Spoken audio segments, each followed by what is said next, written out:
Allies of incoming President Rodrigo Duterte have begun introducing the concept of federalism to the public. Rosalie Coz tells us why.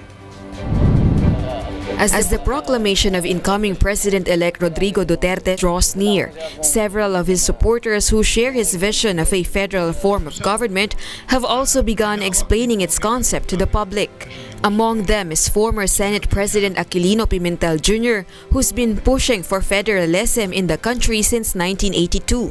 Pimentel believes that this form of government will be realized under the Duterte administration, and for this reason, Pimentel is determined to make the public understand federalism, which the new leadership endorses. What is more important is the holding of forums like this so that the people will be enlightened. In his proposal, Pimentel states that through the federalist system, each province, city, and municipality will be given the chance to develop their own area in order to attract more investments and gain profit. It will bring the matter of development to the hands of the people more directly.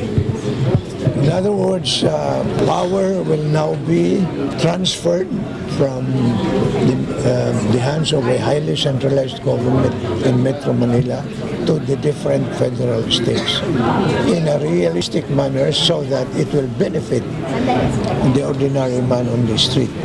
In his proposal, the Philippines will be divided into 11 federal states according to the boundaries of the regions which are familiar to the public. 4 federal states in Luzon, another 4 in Visayas, and 3 in Mindanao. Meanwhile, the National Capital Region will be converted into a federal capital just as Washington, D.C. is in the United States of America.